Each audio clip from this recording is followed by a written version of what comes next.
swerve, shake, dance, slurp, burp, break, dance, swerve, burp, shake, dance, slurp, burp, break, dance, burp, swerve, shake, dance, slurp, burp, break, dance, swerve, earthquake.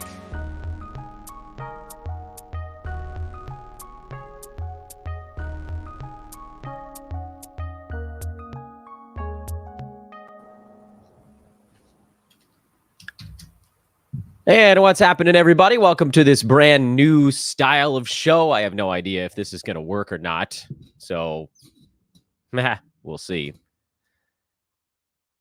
Anyway, good day to you all. You know, I don't usually get a chance to do shows on the weekends, so this is kind of fun for me to slip this in before we go back about our day. It's not going to be a long episode, but it is a different one. This is what I am calling, and you saw it on the graphic in the background. If I can make my face smaller, I'd show it again, but I don't think I can right now. Let's make a deal. Fantasy Basketball Edition.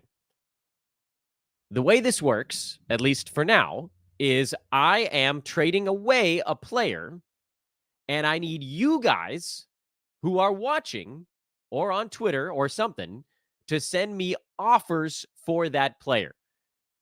Now, this also is maybe not the greatest idea of a show to do live. That may be a lesson that I learn here in episode 1, because that means at the front end of the show, I need to wait for you guys to put stuff in the chat room. So if you're watching right now while I'm introducing the concept, please do take a moment and offer me someone in the chat room for Scottie Barnes. That's the player du jour. What I'd like to do is then go through some of those offers and see if any of them make sense, meaning I will either accept or reject them and give you guys an opportunity to understand why I'm doing that thing. If this doesn't work, we'll change the way it's working. We'll change the way we build it, meaning instead of making it a live show, I will take suggestions beforehand on social media, bring those over, and I'll just run through them. Maybe that makes more sense. I wanted to see how this would go live before I went the other route, because I like doing shows live. I like to be able to hang with you guys in the chat room. But again, we'll sort of see how it floats. I'm also trying to figure out, and I don't know if this is necessarily going to work, but I'm trying to figure out a way to do it on the other side where I would like to be buying on a player, because I think buying low is actually is easier to do than selling high. It's hard to part with a player that you become really attached to when they get off to a really good start, like a Scottie Barnes. Now, again, there is value in you guys seeing what we could get for him in this discussion, and people are throwing some names in the chat room, so it looks like maybe this does work after all. On the flip side, I don't actually really know. I keep thinking it through on how to run a buy show, but I don't know what that would be. Maybe I say, hey, look, it's still sort of in this sell mode, but it's a different one. Like, I'm trying to buy player X, whoever that might be. Call it Brook Lopez right now. It would have been Keegan Murray, but he exploded. Keegan was like the easiest buy low of the century yesterday, right after Jimmy Butler was the day before.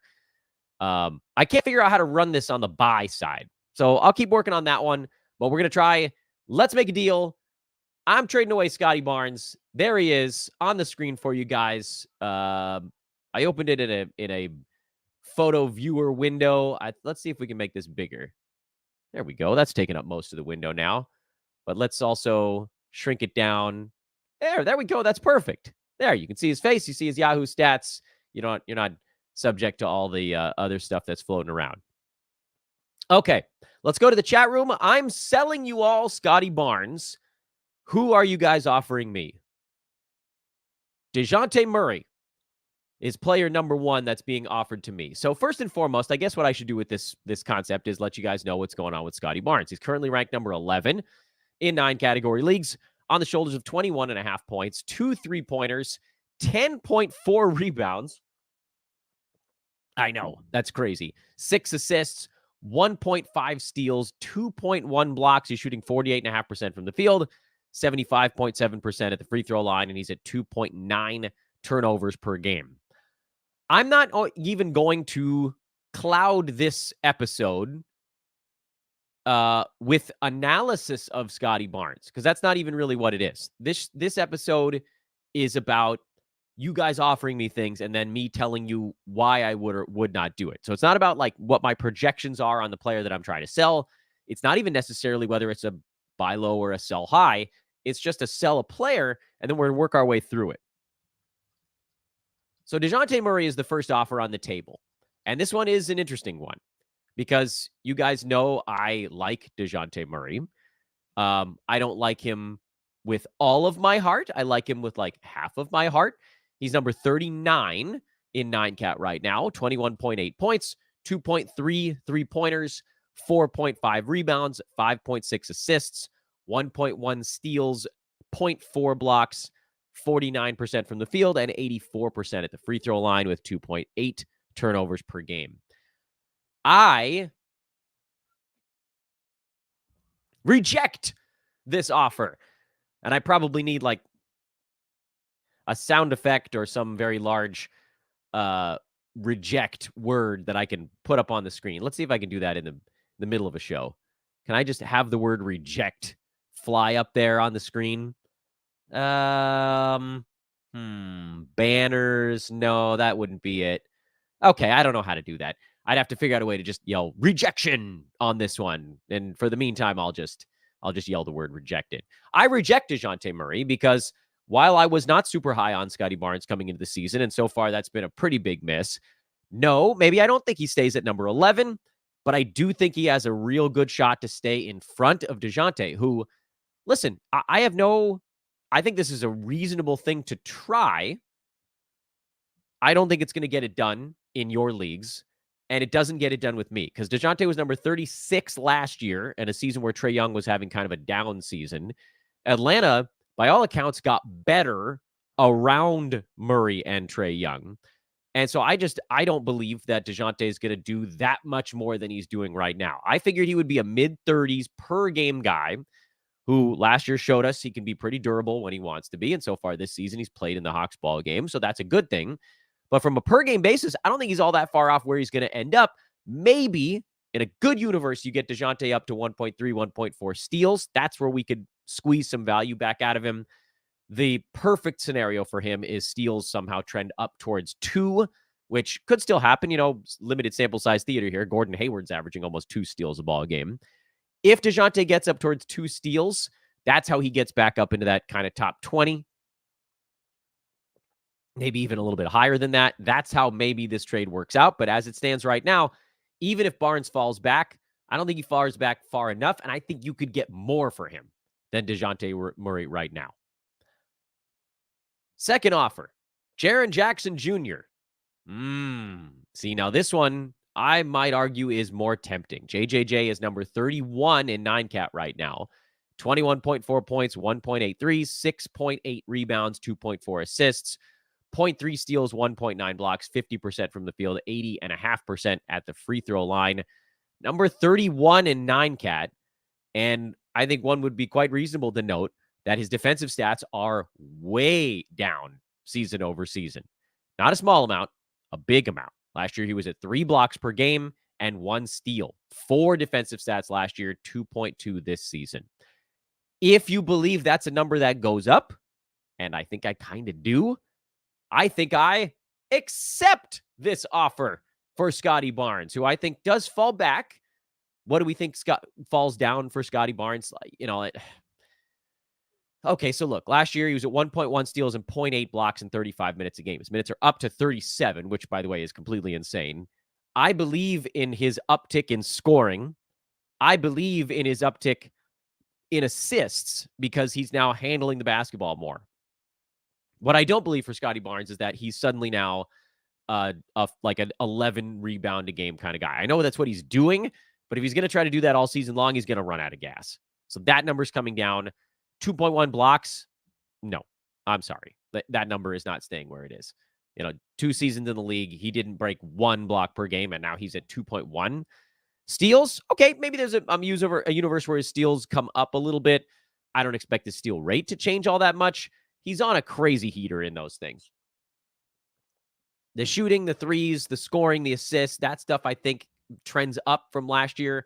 But as the steals and blocks come down, as the rebounds, I believe, also come down, he falls from late first round to probably more like, I think you'd put him in the late 20s, early 30s, which is why I don't think Dejounte was enough, but JJJ is enough. I accept your offer, Shamir, of Jaren Jackson Jr. for Scottie Barnes. Next offer, Kawhi Leonard for Scottie Barnes. Ooh, this is a tough one. Kawhi so far is number 33. I don't think, okay, so let's step out of our game for a minute and just note the fact that I don't think this is the right time to be selling on Kawhi Leonard. So forget that for just a second. I know we're just kind of playing a game here. Over the next 2 to 3 weeks, I would rather have Scottie Barnes because the Clippers are an unmitigated mess right now. And I don't think that that's about to just magically fix itself overnight. It's going to take time while they sort out this James Harden inclusion situation, which has not been pretty so far. That said, after things start to settle, then this would be enough.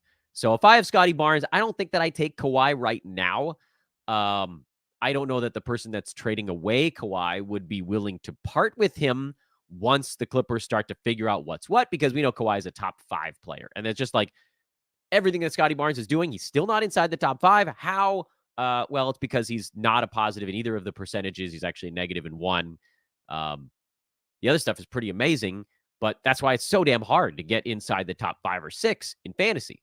Like, you just have to be good at so many things, and Kawhi can be. We know that's who he can be when he's making free throws, which is weird. His free throw percent is down like 10% right now.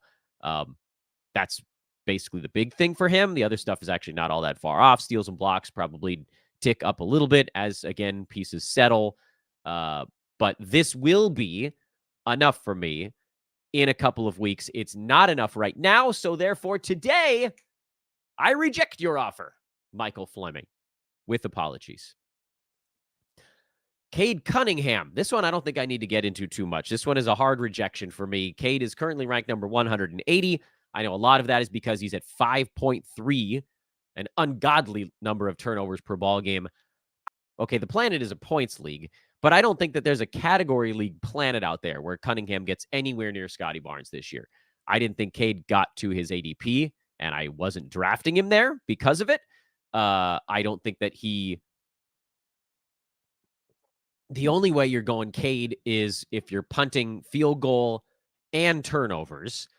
I do think Cade's defensive stats come up, so he's very much a buy low opportunity right now, which means that in terms of trying to sell him for a buy high guy like a Scottie Barnes, I wag my finger in disgust and I say, nay, Mark, I reject your offer of Cade Cunningham. Nicholas offers me Jalen Brunson, which is more enticing than Cade Cunningham, but not enticing enough. I had Brunson behind Dejounte Murray to start the year, and I've seen nothing to move me off of that position. I know Jalen is a bit of a buy low right now because his field goal percent is way, way down. But we also know that with Brunson, as long as Julius Randle and RJ Barrett and Emmanuel Quickley and all these other guys in New York are actually still going to be taking some shots, there's just no way that Brunson gets above top 30 on a per game basis. And if you're going to pry Scottie Barnes out of my hands, you need to offer me somebody that I feel pretty damn confident is going to end up inside the top 25 at the end of this year, which is why so far the only offer I've accepted that's been thrown my way is Jaren Jackson Jr., who I think does get to that point, and we're seeing better scoring numbers for him. So all we need is the defensive stats to tick back up even a little bit, and that one works itself out. But for Brunson, I don't even expect his steals to stay where they are right now. He's at 22.5 points, 2.5 threes, 3.5 rebounds, almost 5 assists, just over a steal on a pitiful 40.5% from the field, 82.5% at the free throw line. He's okay from the foul line. That's not a big plus for him. The field goal percent is one of the reasons that you drafted Brunson, and it hasn't been there yet. Yes, I do think that comes back. I think we get Jalen somewhere back around where he was last year, which I believe was in the 40s in 9-cat. And that is not enough to pry Scottie Barnes out of my hands. So, thus, I reject your offer of Jalen Brunson. I think there are a few joke offers in the chat room. That's why I'm skipping over them for now. But I'll throw this one in there. Zion Williamson, I'm going to go no on this one. And Zion, to me, is always overdrafted because people are punting free throws and they think that that's just going to be enough. And there was one season where it was, but there's this hope that he somehow starts getting defensive stats. And every once in a while, he does it in one game. And then everybody's like, hey, is this a thing that's going to stick? And no, it doesn't. It's not. No, it happens in one game out of every like 5 or 6. And then the other ones he doesn't. And that's how it ends up at like 0.6 to 1 steal and almost no blocks per ball game. Field goal percent's going to get better for him. So that will improve. But the free throw is going to be a pretty goodly negative. And so this one's a hard rejection. You will not get Scottie Barnes for me on that one. Nic Claxton? Sorry, Patrick. I'm not even going to entertain this one with a breakdown. He's not only hurt, but he didn't even get off to a good start before that. Claxton, even if you're punting free throws, right? Which funny thing is that he actually made all 3 of his free throws this year. He was only averaging this one game. Or sorry, he made 1 free throw this year. 7.7 rebounds and 3 blocks. I know that Claxton is coming off a good season last year. And so there's a little bit of a, how can you say yes to JJJ and no to Nic Claxton when like the steals and the blocks were one of the big reasons that Nick was ranked as high as he was. I don't know that Claxton gets back to where he was last year. And right now, I need to have someone with that proven ability and upside even beyond that to pull a Scottie Barnes out of my arms. And for Claxton, he's just sort of a no. I've been offered a 2-for-1 of Claxton and Gordon Hayward. That's also not going to be good enough for me, with apologies. Before I get to the next couple of names, if you guys are enjoying this weird little one-off show, please do take a moment to like and subscribe. I'm trying things. I think it's fun to do different ideas for shows. And so this is one of them. We'll try other stuff as well.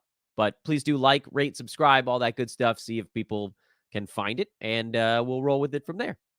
By the way, also, you can find me on social media. I forgot to say that. This is a bonus Fantasy NBA Today episode. I'm your host, Dan Bespris.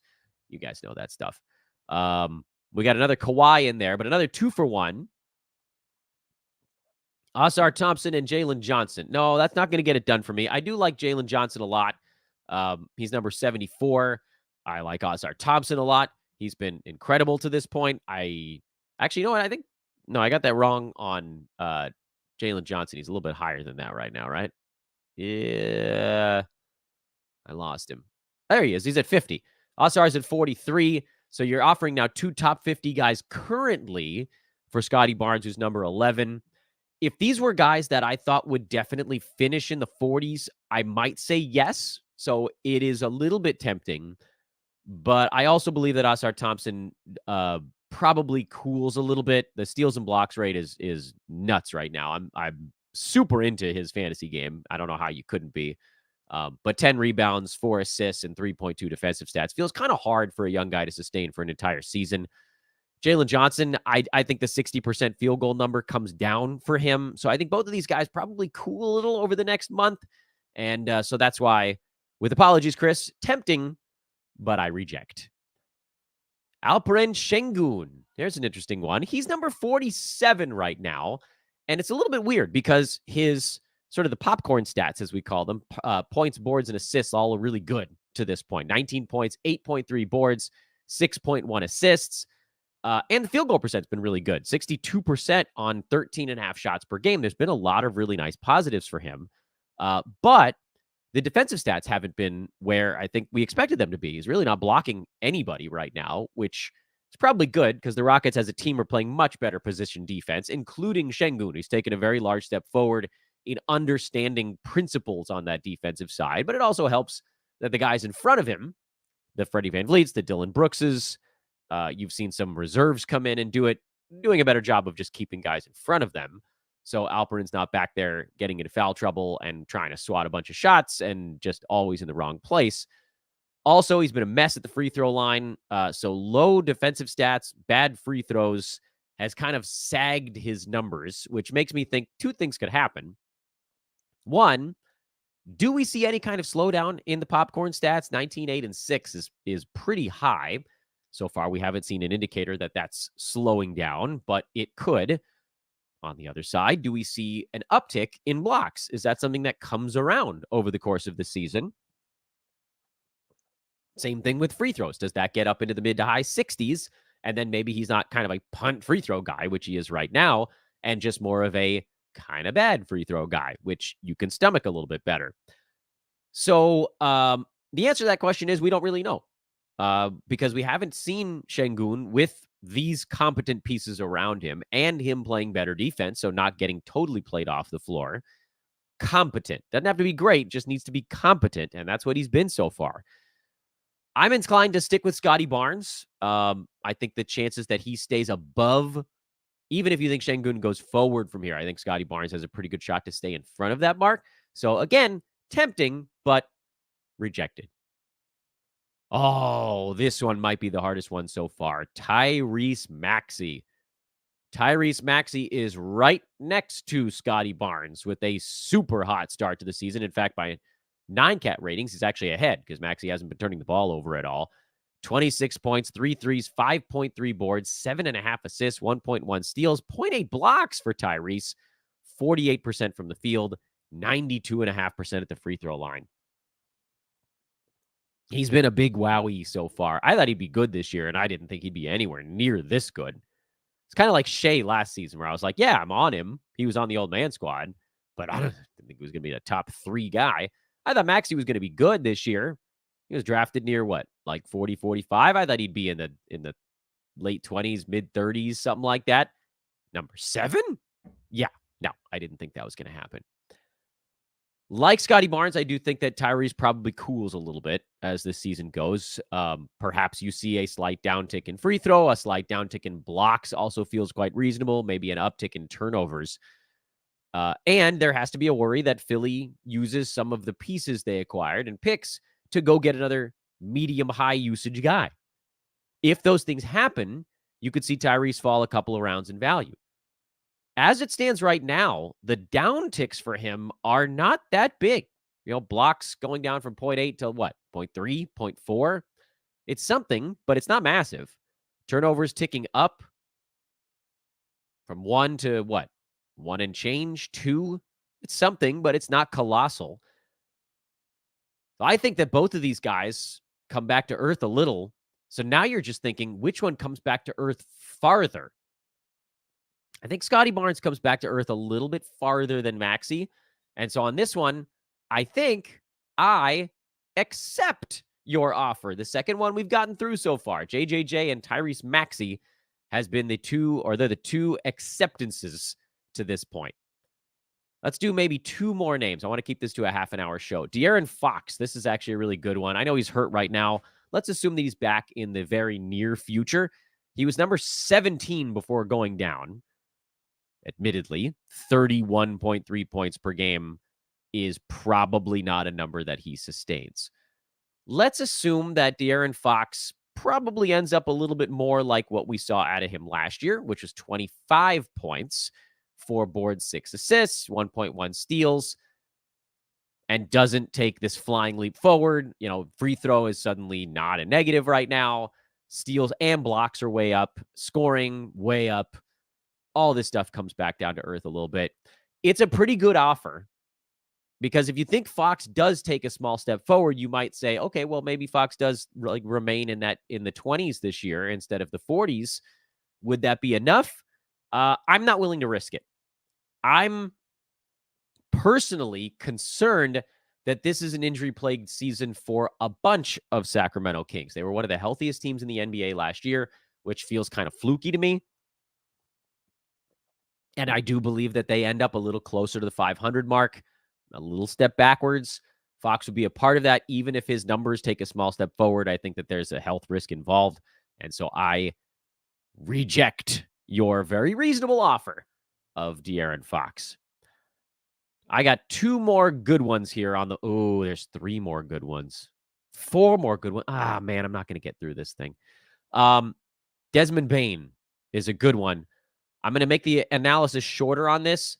I'm going to go no on this because I actually really like Desmond Bane a lot. He's number 14 right now, but we're already 9 games into the 25-game Ja suspension. And Ja's going to put a huge hole into Bane's usage. He's taking 21 shots a game. That's just not going to happen when Ja comes back. I love Desmond Bane. I love his fantasy game. but we know a massive drop is coming for him. And with Barnes, you're like, okay, well, a lot of things seem like they should come down. For Bane, we're fully aware of it. Steals, usage, blocks, on top of the usage, it's all coming down. He likely falls from where he is now, which is on the turn, to more like early 30s after the fact. So even if you think Scottie Barnes falls back like a round and a half, even 2 rounds, we know Bane is falling back that far. So I'm going to pass on that one. Jimmy Butler for Scottie Barnes. All right, you guys might have gotten me on this one.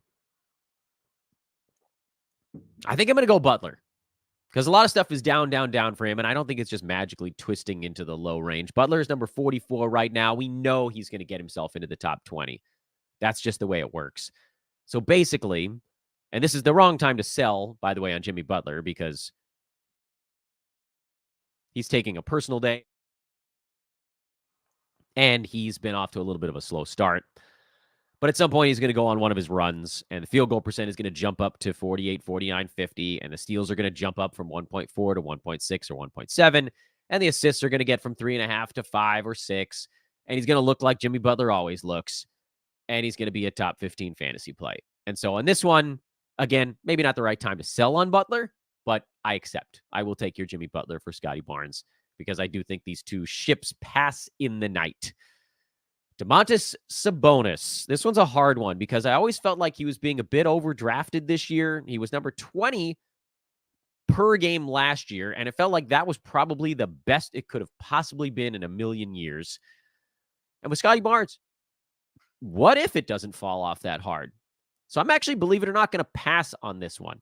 Sabonis' free throw number is down. I think that probably comes back at some point this year, so that'll rebound, and everything else is fine. 17.5 points, 13 boards, 7 assists. That's all great.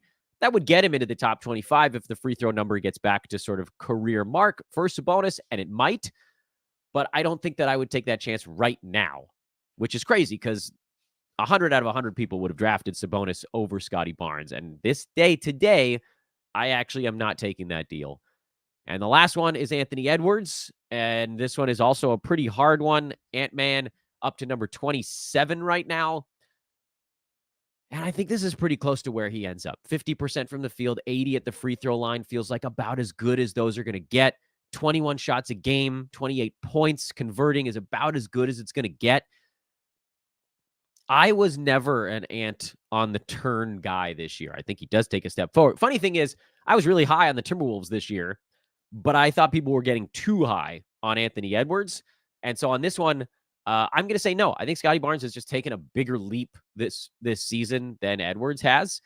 I don't think Ant gets much higher than he is right now at 27. The only way that he gets higher is if he maintains all of this stuff and the turnovers go from 3.6 down to maybe like 2.9, something like that. And then those guys might end up right next to each other because I think Scottie Barnes probably falls into this late 20s, early 30s range. And I think Edwards might fall back 5-10 slots over the year. So this one's fair. It's quite fair. And if you wanted to use Barnes to get Anthony Edwards, you probably could right now. But I actually think I'm going to go Barnes, at least for the next little bit. I think that we've seen this massive step forward. It may come down to which of those two dudes stays healthier over the course of the year. And so that maybe is a little bit of a coin flip. I'm going to reject it, which I know is insane. But that one's kind of a 50-50 one for me. And that is the last offer we will take on this funny little one-off show. I hope you guys enjoyed it. Let's make a deal, Scottie Barnes edition. We had requests. By the way, if you have requests, feel free to put them in the comments section, not the live chat, because I'm not going to check that after the show is over. Someone said, how about Paul George? Maybe that's a future one. I think we got can we do this for Harden, PG, Kawhi in the coming weeks? Maybe. I want to try to focus more on guys that you'd probably classify as more of a sell high. To see like, hey, what would I do? How far do we think this guy's going to go? Is it a buy? Is it a sell? Is it a hold? That kind of thing. And that's why I picked Scottie Barnes today. Because yes, I think we all kind of assume he's going to fall back a little bit, but how far was the question. And I hope we figured that out in today's show.